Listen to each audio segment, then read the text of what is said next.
Hello lads, ladies, gents, ladetts, whoever, whatever, welcome back to another video. In the era of real food, the early 2000s, many great games came out, so you'd be forgiven to have forgotten about a strange little game by the name of Tak and the Power of Juju. Hey, you remind me of a man. What man? The man with the power. What power? The power of hoodoo. Hoodoo? You do. Do what? Remind me of a man. What man? The man with the power. What Good power? morning. Power of Releasing in North America in mid-October in 2003 and in PAL regions in mid-March of 2004, Tak seems to be a bit of an anomaly in the history of gaming.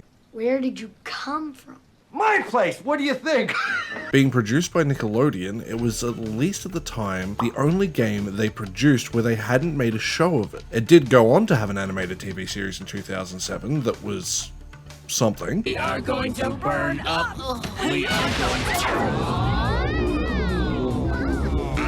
That's a whole lot better. But the fact that it had a game first was definitely strange. Being developed for PS2 and GameCube by Avalanche Software, and even the Game Boy Advance by Helix, I do apologize, I probably butchered their name, Tak was published by the sadly now defunct THQ. Tak and the Power of Juju starts off in one of the most interesting ways of just about any game I can think of. Instead of just being a normal bog standard cutscene, we get a fourth wall breaking introduction to the world. Normally, I don't talk about how a game starts, let alone all the little beat by beat things that'll happen, and for the most part I won't, because I think you're better off playing these games to form your own opinion, and I don't really want to spoil the experience fully. Granted, I understand being a retrospective and kind of a review, whatever the hell you want to call these videos really. It will have some spoilers to them, but for the most part I want you to be able to experience the games and enjoy them yourselves more than me experiencing them for you. But I think it is worth mentioning here because this is what helps separate Tak from a lot of games at this time, and that's its writing. Written by Randolph Hurd, who wrote for Celebrity Deathmatch, Strangers with Candy, and several episodes of Teenage Mutant Ninja Turtles in 2014, the game has a great sense of humor and clearly doesn't take itself all too seriously. The plot of Tak and the Power of the Juju isn't anything crazy, but I think it is interesting enough. Tak is tasked with trying to save Locke, who is believed to be the hero of an ancient prophecy, only to no one's surprise, find out that he himself ends up being the hero.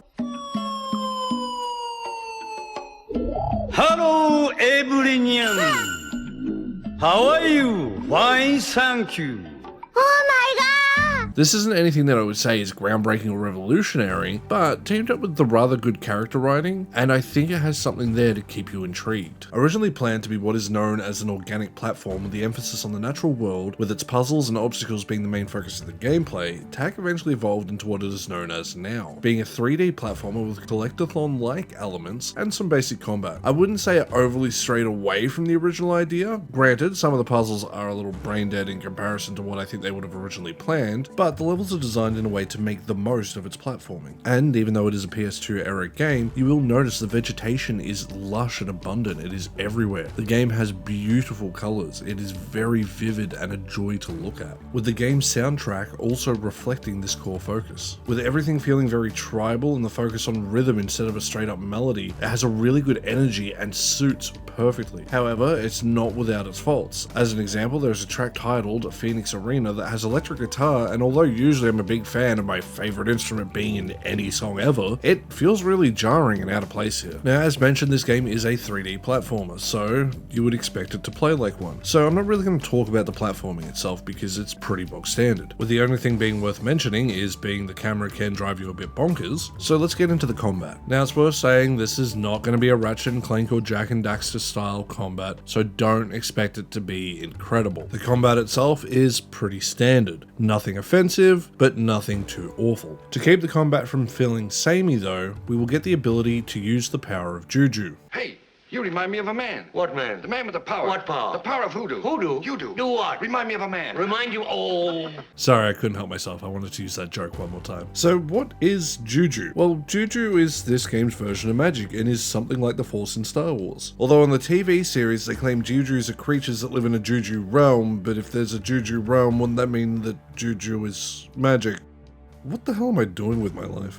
Anywho, the weapons and abilities we get along the way help us fight the evil minions that now inhabit the jungle that we live in. The combat itself, as I said before, isn't anything that I would say is special and is pretty basic, and it can feel a little bit floaty. I think it would have helped if the game also had a lock-on mechanic. It doesn't feel very weighty, which is a little disappointing. Also, without a proper ability to dodge, you definitely take more damage than you would like to, and in some cases fights feel like you're just smashing into enemies and either they die or you die. And this is where I think I have my first major and probably only major issue with the game, and that is the fact there is no life system, because it means deaths feel pointless, considering we just spawn back at a checkpoint. Sure, it's a minor inconvenience, but there's no real punishment for failure. And these checkpoints are pretty generous, and they tend to be in front of fights where you're probably most likely to die, which begs the question, is this designed for us to fail deliberately, because they knew the combat system wasn't going to be good enough? And I do understand this game was designed for a younger audience, maybe those under 12, but I think the lack of challenge can definitely make it a little bit boring to go back to. Not that it's bad, but it could have been better. And clearly it wasn't the biggest issue, because the game went on to sell over 1 million units. However, I do reckon it's part of the reason why it didn't review the best. Though not a complete train wreck, it could have used a little bit of extra polish, I think, to help make it stand up to the standard of the big three of the era in Ratchet & Clank, Jak and Daxter, and Sly Cooper. It did, however, manage to get multiple sequels, and at the time, surprisingly, was nominated for Console Child's Game of the Year at the DICE Awards, so it wasn't all bad. It's only a game. Why you have to be mad? What helps break this game up, though, from just being more than just jumping from one platform to another and just fight after fight, is the fact we get to use animals around us in order to explore and save everyone. From getting orangutans to fling us from one location to another, to having rhinos helping us break down walls. The use of animals helps make the game feel like we're interacting with the jungle instead of just being a character that's just there. Which goes to what I said earlier in the video, the fact the writing is really good. It means the world building is actually really well done, and is very cohesive. Granted, it's not perfect, and some things can make you raise an eyebrow a little bit and make you wonder what's the deal with sheep, for example, but for the most part, you're not going to really question anything that's going on. Everything feels believable within this world. Sure, it's no Lord of the Rings, but hey, it does a really damn good job for what it is.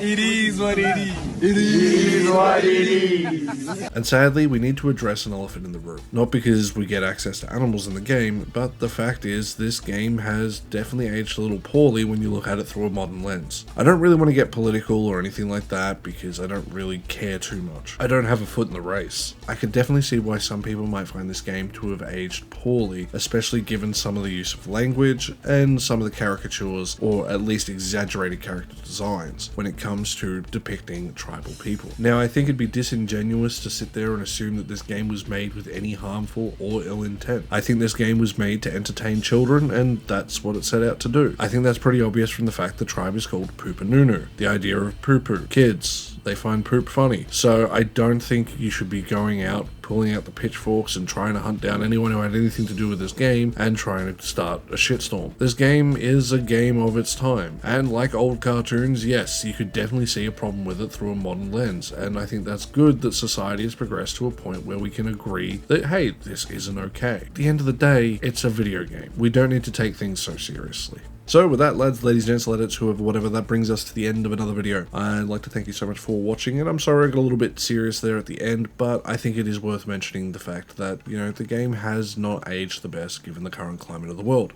For what it's worth, I think this game is still fun, and it did what it was set out to do, and that's entertain kids. So I hope you enjoyed this video, and I'll see you guys in the next one. Stay safe out there.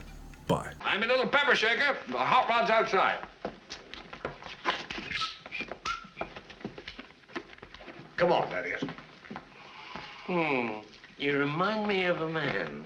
Hoodoo. No, I'm supposed to say that. Right, go ahead.